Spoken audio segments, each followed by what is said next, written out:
Hi friends, welcome to Kayu's Kongunadu சமையல். இன்றைக்கி என்ன பார்க்க போகிறோன்னா, நம்ம கொழுக்கட்டை தான் பார்க்க போகிறோம். துவரம் பருப்பு போட்டு செய்கிற கொழுக்கட்டை பார்க்க போகிறோம். கொஞ்சம் வித்தியாசமாக இருக்கும் நார்மல் கொழுக்கட்டையிலேருந்து. வாங்க பார்க்கலாம். அதுக்கு முன்னாடி நம்மளோட காயூஸ் கொங்குநாடு சமையலில் பேக்கிங் கிளாஸஸ் அவைலபிளாக இருக்குது. வேணுங்கிறவங்க காண்டாக்ட் பண்ணிக்கோங்க. இப்போ துவரம் பருப்பு அரிசி போட்டு எப்படி செய்யலாங்கிற கொழுக்கட்டை பார்க்கலாம். இதுதான் துவரம் பருப்பு அரிசி கொழுக்கட்டை. வாங்க இதை எப்படி செய்யலான்னு பார்க்கலாம். இதுக்கு நான் சாம்பார் தேங்காய் சட்னி ரெண்டும் வச்சுருந்தேன். 3/4 கப் அரிசி, 1/4 கப் துவரப்பருப்பு. இதை ஊற வச்சாச்சு. ஒரு 2லேருந்து 3 மணி நேரம் ஊற வச்சுக்கோங்க. ஒரு வரமிளகா, ஒரு பச்சை மிளகாய், கொஞ்சம் தண்ணி, இதெல்லாம் சேர்த்து நல்லா அரைச்சிக்கலாம். இப்போ கொழுக்கட்டையை தாளிச்சிக்கலாம். ஒரு கடாய் எடுத்துக்கோங்க. கடாயில் கொஞ்சம் ஆயில் சேர்த்துக்கலாம். ஆயில் ஆட் பண்ணிவிட்டு எப்பவும் போல் நம்ம கொழுக்கட்டை தாளிக்கிற மாதிரி கடுகு ஆட் பண்ணிக்கலாம். எண்ணெய் சூடாகி கடுகு வெடிக்கிற வரைக்கும் வெயிட் பண்ணுங்கள். கடுகு வெடித்தா தான் எப்போவுமே எந்த டிஷ்ஷுமே டேஸ்ட்டாக இருக்கும். ஸோ கடுகு வெடிக்கட்டும். கடுகு வெடித்ததுக்கப்புறம் நம்ம உளுந்து, கடலைப்பருப்பு எல்லாம் ஆட் பண்ணிக்கலாம்.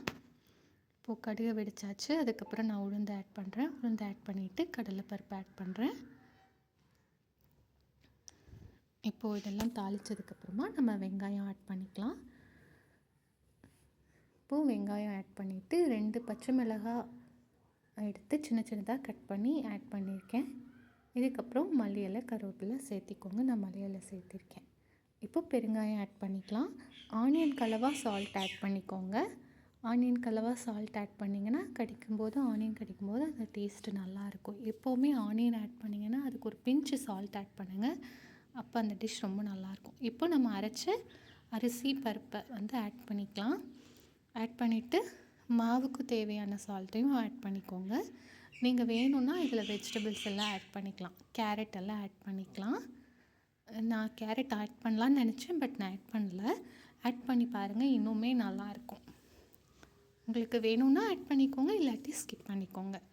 இது ட்ரை பண்ணி பாருங்கள், ரொம்ப நல்லா இருந்தது. இப்போது அதில் மல்லி இலை, சின்ன சின்னதாக கட் பண்ண மல்லி இலை ஆட் பண்ணியிருக்கேன். அதுக்கப்புறம் துருவின தேங்காய் ஆட் பண்ணுறேன். அது இன்னும் சாஃப்டாக இருக்கும். தேங்காய் ஆட் பண்ணும்போது கொழுக்கட்டை ரொம்ப சாஃப்டாக இருக்கும். அப்புறம் டேஸ்ட்டும் ரொம்ப நல்லாயிருக்கும். நீங்கள் இதில் வெஜிடபிள்ஸ் எது வேணாலும் ஆட் பண்ணிக்கலாம். கேரட் ரொம்பவுமே நல்லாயிருக்கும். வேணும்னா ஆட் பண்ணிக்கோங்க. இப்போ இது எல்லாமே நல்லா மிக்ஸ் பண்ணிக்கலாம். ஒட்டாமல் வர அளவுக்கு நல்லா மிக்ஸ் பண்ணிக்கோங்க. நம்ம கொழுக்கட்டை பிடிக்கிற அளவுக்கு வரணும். இங்கே பாருங்கள், இந்த மாதிரி நல்லா இது பண்ணிக்கோங்க. பார்த்திங்களா? இப்போ இந்த ஸ்டேஜ் வந்தாச்சு. இப்போது நான் ஸ்டீம் பண்ண போகிறேன். ஸோ இட்லி தட்டில் ஒரு பேட்சை வச்சு வேக வைக்கிறேன். ஸோ ஒட்டுக்கா வச்சு வேக வச்சுக்கலாம். ஸோ நம்மளோட கொழுக்கட்டை எல்லாமே எடுத்து நான் வேக வைக்கிறேன். எல்லாமே ஸ்டீம் பண்ணிக்கலாம். இது மார்னிங் பிரேக்ஃபாஸ்ட்டுக்கு செஞ்சேன். ரொம்ப நல்லா இருந்தது. நீங்கள் ஸ்நாக்ஸுக்கும் செய்யலாம், இல்லை டின்னராகவும் செஞ்சுக்கலாம். அது ரொம்பவும் டிஃப்ரெண்ட்டாக நல்லா டேஸ்டியாக இருக்கும். ட்ரை பண்ணி பார்த்துட்டு எப்படி இருந்ததுன்னு சொல்லுங்கள். இப்போ நம்மளோட கொழுக்கட்டை ரெடி ஆகிடுச்சு. நல்லா சுட சுட ரெடி ஆகிடுச்சு. தேங்காய் சட்னி வச்சு சாப்பிட்டோன்னா சூப்பராக இருக்கும். கார சட்னி இருந்தாலும் பர்ஃபெக்டாக இருக்கும்.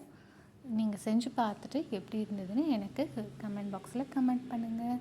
இந்த மாதிரி இன்னும் நிறையா இன்ட்ரெஸ்டிங்கான ரெசிபீஸோடு அடுத்த வீடியோவில் சந்திக்கலாம். ரொம்ப டேஸ்டியாக இருந்தது, ரொம்ப சாஃப்டாக இருந்தது. மிஸ் பண்ணாமல் ட்ரை பண்ணி பாருங்கள். நம்மளோட அரிசி பருப்பு கொழுக்கட்டை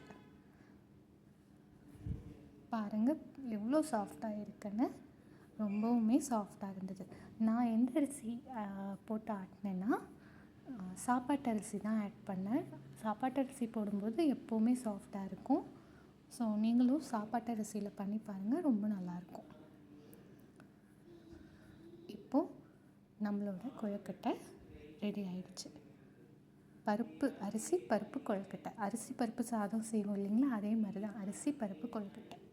இதுக்கு சாம்பார் தேங்காய் சட்னி வச்சு செஞ்சேன். நீங்கள் வேணும்னா தேங்காய் சட்னி, கார சட்னி வச்சு கூட செய்யலாம்.